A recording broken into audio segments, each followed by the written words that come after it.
Welcome back to another episode of the Jameson Files. I'm Carrie Weber, and I'll be your host once again. And I'm really excited today because this episode, we're going to be spending time with one of my teammates here at Jameson, our Chief Marketing Officer, Nate Porter. So, Nate, thank you so much for joining me today. Thanks for inviting me. You know, I wanted to spend some time with you on the podcast because what we're going to talk about today is marketing. And boy, oh boy, is that a continuously hot topic in dentistry. Everyone is constantly on the search for how can I get a better result, have a better impact, and reach the right people for my practice through my marketing efforts. And since your time here with Jameson, we've really pivoted a lot of our focus and our approaches based upon your experience in marketing over the past decade and your continuous study and curiosity of marketing. So I'm just thrilled to have some time to let you share some of your key takeaways for anyone listening or watching. If you're wanting to take a good hard look at your marketing efforts, what are some areas that we could focus on? But first, I'd love for you to share a little bit of your story of how you found yourself in marketing, how you found such great success in your marketing efforts, and what you're bringing to the table in dental marketing now. Yeah, thanks. So I spent the first period of my career sort of in sales and software development and that kind of thing in a few different companies, IT companies and other types of companies. And one thing that before working here, I worked at a company that was focused on providing software solutions to nonprofit organizations, and we were faced with this challenge, which was how do we reach these nonprofit organizations, not government organizations, things like that are not either in a specific geographic region and have a very broad series of topics and things like that. And so our sales team structure at that point was really focused on outbound efforts, really focused on trying to generate leads and connect with people that way. And it was very taxing, a lot of traveling to events and speaking and things like that, and it was not all that successful. And so that was when I sort of took it on myself to start researching and figuring out, well, how the heck do we attract these people that we really want to reach that may be located locally or in Germany or wherever. And so we started taking an approach of really focusing on content marketing, really focusing on creating content that was unique to the topic that we were, interested in and providing solutions for. And it was a night and day difference. It took us probably 2 or 3 months to really build up some momentum with that. But all of a sudden, we had people reaching out to us that we had never talked to before, we had never contacted, or had never heard of us before, and saying, we read about the way you do this and we want to work with you because we know that you do it the way we want, or that you match our values and that kind of thing. So our whole sales team was turned on its head from being primarily lead generation and outbound to now just processing and serving and answering the questions of people who are reaching out to us.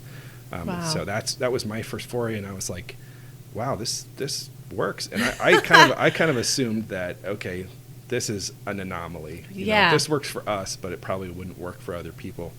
But then one of an acquaintance of mine has a small pre-manufactured cabin company in Texas, pretty rural area south of Dallas, and we had a conversation one time, and he's like, do you think you could help us with our marketing? Because all of our marketing is word of mouth. Our average ticket for one of these cabins is like $60,000 or $70,000. We don't think that online is probably the right avenue for us, but we would be willing to try something out. And so I said, well, we can give it a shot. It worked for us. This is a completely different industry and it's locally targeted, but let's see if it works. And so we started working on that, and coming at it from, we really started with digging into who their audience was, getting a good understanding of who they were, putting together these mood boards where we looked at, representations of who their audience was, what their interests were, and all that kind of thing. And then we just started creating this content around it, and really, like how to do these crafty things and whatever. And within probably 2 months, their whole sales team was just overwhelmed with people that were reaching out to them, requesting these cabins. And we had originally kind of floated the idea of, should we make it available for people to buy online? And they were like, people would never do that. So what we did instead is we created a configurator where they could pick their options and then print out their sheet. And they had people driving from 2 hours away with the sheet in hand, like walking in and saying, this is the cabin we want. And so they did over $1 million in sales that first year from that campaign. And that's really where I got my sort of teeth into what local marketing looked like in a local region on a specific topic. And I became passionate about that, and that became sort of my focus since. And you started your own company from that point. Yep. Doing this for small businesses for the most part, and until you and your wife Marissa, who also works at Jameson, came over to us this past year, which we're just so thrilled to have you. And all of that you just shared is exactly what has kind of turned us on our heads in terms of where marketing has shifted. I mean, and you experienced it firsthand in just testing those waters and doing, having that great level of interest and curiosity to learn and execute it. Where is it going? Where is it now? What works? And I think a lot of the people watching, most of you are dentists or in dental practices, business owners, business leaders, and if you've ever felt the way that we've felt before, where you feel like your efforts are plateaued or you're spinning a lot of wheels, spinning a lot of plates, doing a lot of heavy lifting for without much result on out of that. What are some areas that you have found and that you're executing with clients now, with our clients and in over history, that you see maybe some of those things that you really need to look at this more than likely you're not doing this right, or what are some areas for people to focus on? Well, I think the whole paradigm of marketing has changed, and part of that is because of sort of the maturity of the online marketplace, and part of it is just because the world is so much more cluttered today than it was 10 years ago. People are faced with, a conservative estimate of 5,000 ad impressions a day. Yeah, so much per noise. Individual. And so, our brain has this mechanism, the survival mechanism, where it shuts out noise that it recognizes is not, critical to our survival, and picks out the piece of information that is critical to our survival. And so that sort of old paradigm of interruption marketing, right, where it's like, a bullhorn shouting out like, this is what we do and you really need it. Right. Is doesn't really work anymore. And people also will say, like, of younger generations, that their BS meter is very finely tuned. So they can they can sense authenticity much more quickly than older generations, especially online. And so the paradigm shift has become one of, not interrupting, but rather answering the questions that people ask when they ask them. One of, serving the interest of the user when they're ready, and less of, some slick ad or some sort of special offer or something like that. Right. They're really looking for more of the meat of what it is that you're all about. Yep. An expensive, glossed over, watered down message isn't going to cut it anymore. Right. If it ever did. Well, right. But the other thing too is that as marketing becomes more authentic and about conversation and driven like that, people will put up with a certain amount of yelling at them if there's nothing else available. But as that sort of matures, people won't put up with that anymore. And so the demand of users is that things become convenient, sort of at their on their timeline when they're ready and all those sort of things. So I think that's really the shift in marketing. So that continuous message, authentically real message about the solutions being the answer to whatever it is that they're seeking in the ways in which they're seeking it, online or otherwise. Yeah. And one thing that I find really interesting, not to take too much of a rabbit trail, but the increase in local marketplaces, of people buying from local marketplaces, is counter to a lot of people predicted. A lot of millennials and younger are seeking out, local vendors, right, over, flashy online or chain vendors, and it comes down to the value that or the alignment of values that they have. Yeah. And so that really is important as well. People aren't just interested in, oh, I need a filling, here's somebody who does a filling. Right. They're really looking for someone who aligns with their values to some extent. I think I love that, and when you speak to that, you've shared those thoughts in various conversations that we've both been a part of, and because that means so much to me, because I believe so strongly in business owners, practice leaders, dentists having clarity of their vision, but also that the doctors and teams have clarity of values, those core values of what are important to the practice, the why behind the what. Mm-hmm. And I don't know, I think people say, oh, yeah, I know. But I don't know. I don't think people really put a lot of time and energy and thought into that. Otherwise, there would be more authentic and unique content and messaging out in the world right now, and there really just isn't. And the ones that have tapped into that, they're doing great. They're thriving. Yeah. Those top tier practices, whatever that looks like for them. It doesn't necessarily mean that they're the premier cosmetic dentist of the world. It could be that they have a very healthy, happy family practice somewhere. Mm-hmm.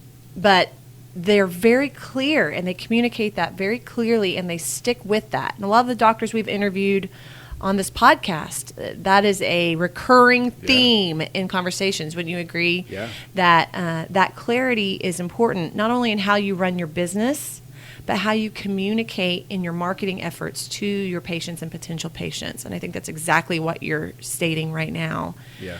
And while millennials and the younger have definitely tapped into that as being a priority to them, it's just as important to us Gen Xers and everybody else. Absolutely. We just never. It may have been there all along.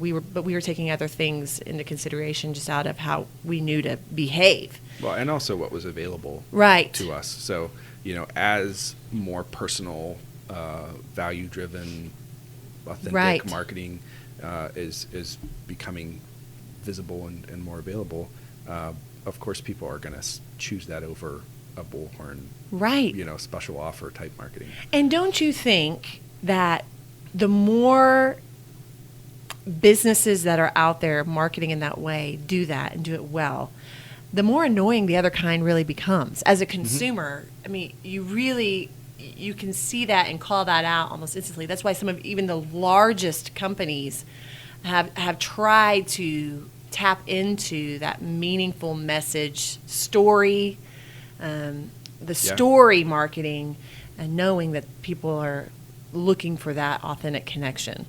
Yeah, I mean, if you look at, there's some things out there that you can kind of see, but if you look at the progression of the way Google has featured their ads in search results over the past 10 years, they've increasingly changed the look and feel of them, changed the way that they decide which ads to show to try to mimic that sort of feeling, because the traffic to ad results is precipitously fallen off as people look for those authentic connections.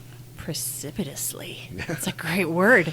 When you are working with our clients and even educating us as a team, you talk about 3 pillars, and I think I'd love to talk about those with the podcast peeps, because I think all of you are more than likely tapping in and listening to this because you're looking for a refreshing perspective on how to adjust or refine or reset your efforts that you're currently investing in or working on to attract new patients to your practices.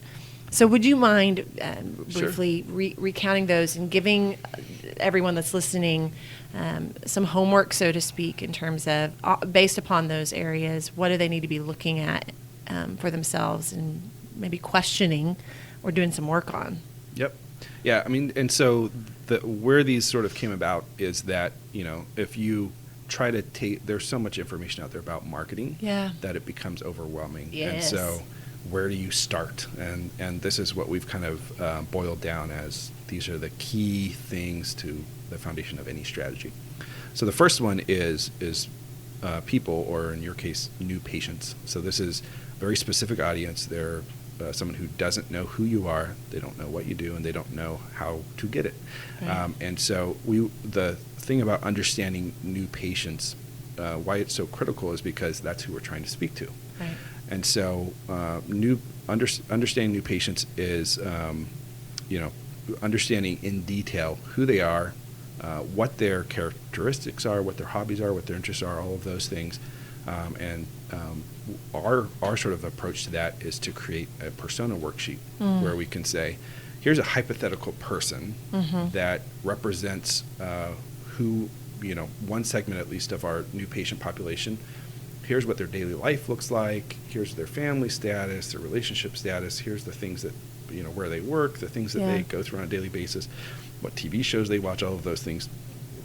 Getting inside the head of the potential new patient allows us to then understand, okay, so that's who we're trying to speak to. Right. That's who our messaging needs to be tailored to.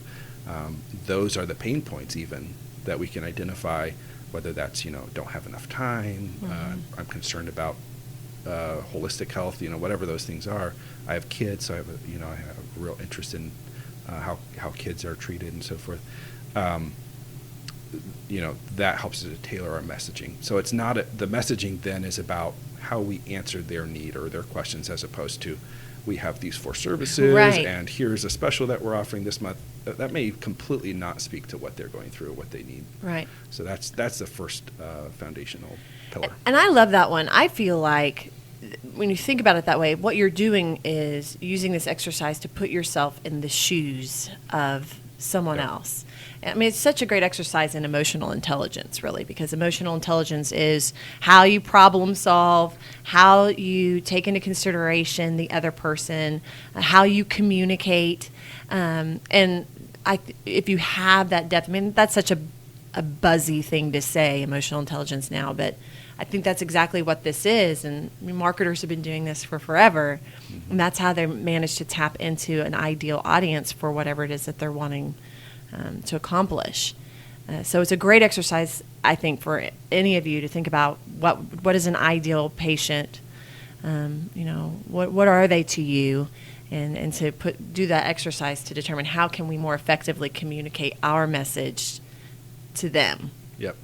Yeah, and the other one piece of that I would say is that there should be some comparison once you create your persona to reality as well. So looking at demographics of your area, average household income, those kind of things, and saying, does this person live in my community, and is that is that who we're speaking to, right. Or do we need to, do we have aspirations sort of beyond that, and that we need to be able to reach beyond to neighboring towns and right. Cities and things like that. So it also helps you sort of measure where you are with your ideal. And put a better strategy together for success. Yeah. Because if you do need to expand your bubble, you're doing it with a little bit more of an educated approach, not just, let's just try over there and throw a dart in that direction and hope that it lands on something that's good. Yep. So what else? So the second P is platform. And so platform for dental practices is primarily their website. So that's the one thing that they have full control over, the design, the content, the messaging, all of that. And so that really flows out of the patient analysis. Thinking about your website, your primary audience for your website is a new patient, not your existing patient, not your doctors, not your practice. Right. So taking a fresh look at your website and thinking about if somebody lands here on a phone, because over 60% of traffic is on a phone, can they quickly identify who you are, right, what you can do for them to answer their need or pain point, and how they can get it. So if you can answer those 3 questions quickly without a lot of distractions and clutter on a mobile device, then you have a good start with your platform. So take a look at your websites, everybody, and say in the first few moments of being on that home page, can you quickly identify who you are, what you can do for them, what solution you're the answer to, and what they need to do next? Is that to get it? To get what absolutely. they need? Yeah, and a good way of visualizing how this actually works is to count down. So, show your website to someone as if you were meeting them at a coffee shop who doesn't know who you are for 5 seconds. 1, 2, 3, 4, 5. Just put it down so they can't see the screen. Now, can they answer those 3 questions? Oh, that's good. That's the perfect exercise to do to someone that maybe has never, and maybe they don't know you. So just like the barista. Yeah, absolutely. Ask them. I think that's great. Yeah. So the people, the platform, and what's the third pillar? So the third pillar is pipelines. Okay. And so that's really, if you think of your platform as the center or the foundation of your online presence, the center of the hub of the wheel, so to speak, what pipelines are going to use to drive people back to your website? Social media, email campaigns, ads, SMS campaigns. What are you going to use to drive people back? And thinking of that does 2 things. One is it puts in proper perspective those other platforms. They're tools to drive traffic back to your website. The other is it helps you to kind of strategically think based on the new patient that we identified, and our platform, which has the messaging that is tuned to that audience. Right. Where do those new patients live, and how do we reach them so that they come back to our website so they can engage with us? So the different avenues to take them back to the mothership. Yep. Basically, you and I just led a webinar on the 5 misconceptions about dental marketing, and one of the areas that you talked about was putting all of your focus in one platform. So for everyone that's out there, they may say, I have a website, but they probably haven't updated it in 3 to 5 years. Or they say, I do a lot on Facebook. What would you recommend in terms of assessing, are you really successfully paying attention to the wheel of opportunity that's driving that traffic to where they need to be? So 2 things. One is that what you don't want to do is the opposite. You don't want to be driving people from your website to these other platforms. Okay. Because, a lot of times what you see is the header of the website, the most prominent button is like a Facebook icon. Right. And then when people click on that, research shows that most of them don't actually come back to the website. Right. Like 80% just abandon. So you don't want to reverse that flow. The second thing, though, is that just like you said, if you have an isolated audience over here on Facebook, you may have great conversation with them over on Facebook. You may share really great and personal things on Facebook. You may have an audience over here of 500 or 1,000 people who are, really active and love your brand. But if you're not driving them back to the website, it's a huge missed opportunity. And so what we like to see is at least like 60 or 70% of your traffic being driven from organic search, which is one sort of funnel or channel back to your website. But we like to see about 20% of your traffic coming from social platforms as referral traffic. And you can see that if you log into Google Analytics and go down to the acquisition tab, you can see where your traffic is coming from, and that's a good way to sort of measure it. So if you're not at 20%, that'd be a good goal to strategize toward. Yeah, is how to increase that traffic to that number. Yeah, and one thing that's great is if you have taken a lot of pride in your Facebook page, for instance, and driven a lot of engagement over there, then it's a pretty easy thing to convert that to traffic to your website. Right. So all of your efforts really have to partner well together. Yeah. If they're all these really separate separated entities that aren't ultimately, I mean, the goal of all of that is not just to make us busier. It's Right. to drive opportunity and bring people to ultimately schedule an appointment. Yep. Are you seeing a big influx? I mean, when you stepped into dental marketing, what were some things that were surprising to you that you thought, wow, if they would only do this? Yeah. Were you surprised to see some things or excited about the opportunity to tap into this profession? Yeah, absolutely. I mean, so one thing that one of my expectations was, and this was kind of coming from almost a strictly content marketing approach, Right. was that it would take us, 3 to 4, 5, 6 months to really gain traction and drive traffic to a website. Right. Just because it takes that long. If you're at position 100 in search, which is page 10 or 12 or whatever, you might go up, 10 positions a month or whatever, but it only starts really paying off for you in the top 5 or 3 positions. Right. So that was sort of my expectation. But what I was surprised pleasantly to find out is that with dental marketing, you can see your sort of initial boost almost right away by optimizing your local SEO or your Right. Google My Business listing and other types of listings.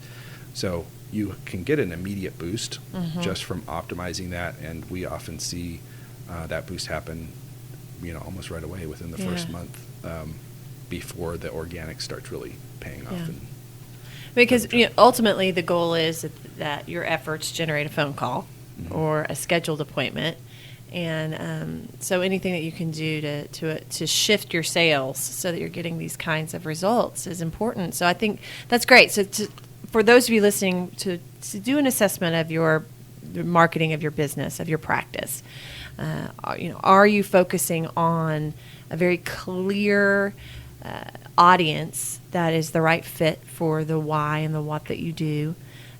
Is your platform optimized? Meaning, does your website answer all the questions that Nate shared? And is it up to date? Is it easy to navigate?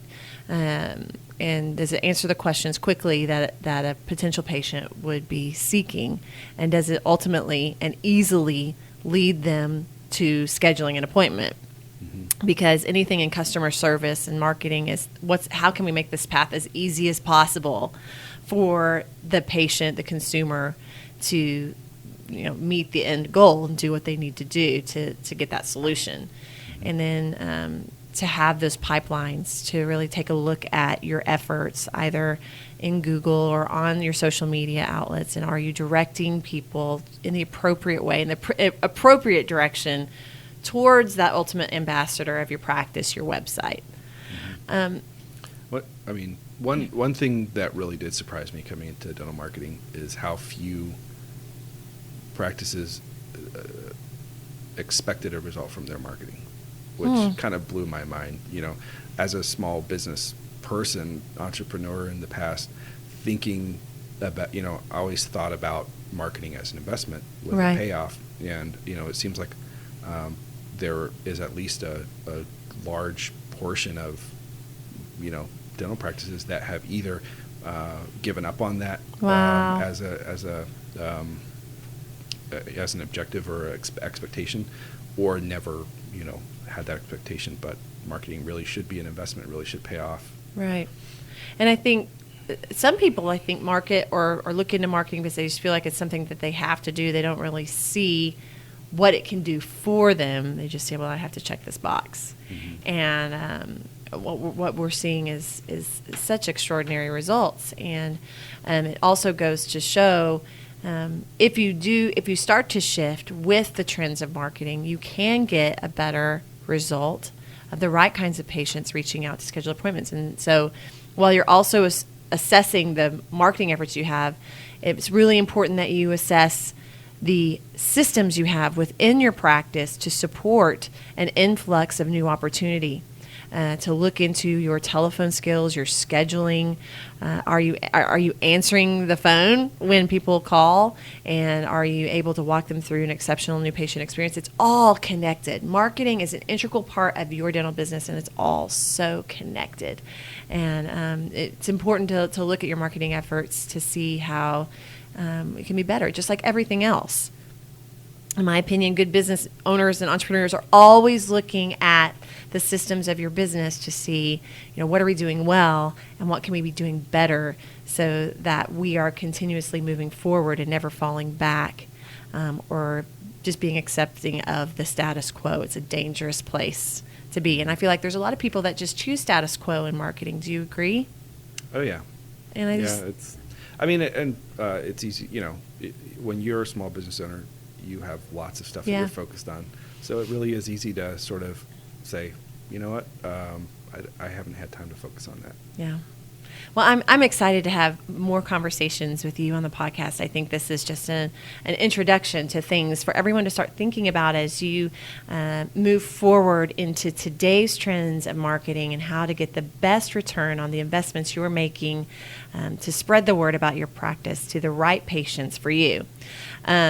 So I want to thank you, Nate, for spending time with us. And if you have any specific topics that, Nate helps me with the Jameson Files podcast, we'd love to hear from all of you that are listening on any topics or areas you'd love to hear us talk about on the podcast. You can email us at info@jmsn.com. And we look forward to seeing you at the next episode. Thank you for joining us on this episode of the Jameson Files. Visit us online at jmsn.com. You can subscribe to this podcast on iTunes, Google Play Music, or Spotify. Do you have questions or topics you'd like for us to answer or cover on the next podcast? Email us at podcast@jmsn.com.